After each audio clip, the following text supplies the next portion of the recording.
At a recent rally, Donald Trump openly whined to the people in attendance that he, for some reason beyond his grasp, hasn't been offered any plea deals.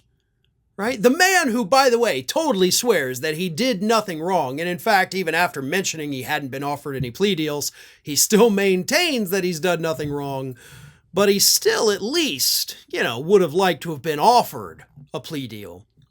And the reason he got on that track was, of course, because he was trying to trash Kamala Harris's record as a prosecutor in California, and he said, quote, "She oversaw a fire sale of plea deals. The only one they don't make a plea deal with is Trump." Once again, referring to himself in the third person, as he frequently does in a very weird way. But everybody got a plea deal except for Trump, which is me. No plea deal for me. But you've done nothing wrong, so you say. So why would a completely innocent man need a plea deal? Because in almost every instance, a plea deal requires at least some level of admission of guilt, right? You're not just saying, hey, no contest, I'm going to do that. But no. Why are you whining about not receiving any plea deals? I'm sure Jack Smith is probably hearing that right now saying, really?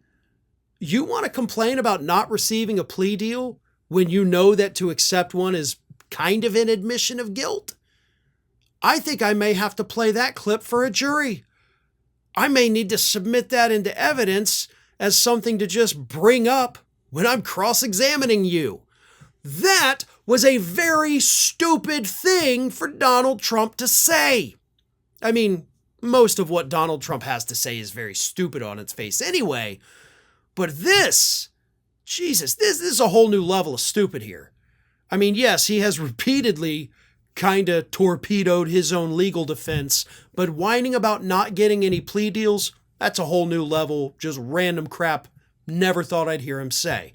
And yes, even though it's not under oath, it can absolutely be used against him in court, at the very least, as a line of questioning where Smith or another prosecutor can say, wait a minute, you maintain you've done nothing wrong, then why were you complaining in this rally in September that you hadn't been offered a plea deal? What did you mean by that? Put him on the spot and make him look like a fool in front of the jury. Easy as that. But that's not the only very weird thing he said during that rally. He also at one point said, when he was talking about immigrants and how much he doesn't like them, he said, "We don't want this for our country. That's why I'm doing this. I don't like doing this." Talking about running for president, like, I don't like doing this, but I gotta do it. What? Such a lot. Like, this man just lies so naturally, like he's breathing. Like, I don't want to do this. Yes, you do. This has been the greatest thing that's ever happened to you. Not, business-wise, your businesses are going down the drain, but just in terms of getting your name in the headlines, getting yourself on TV. You love this. You love every second of it. That's why you've literally been running for president officially for almost 2 straight years now. And let's be honest, even the 2 years before that, when you were out of office, you were still running. You were literally still holding rallies. You love doing it because it makes you feel important. It's the only way you really derive any self-worth at this point. So don't lie to people that you don't want to be doing this.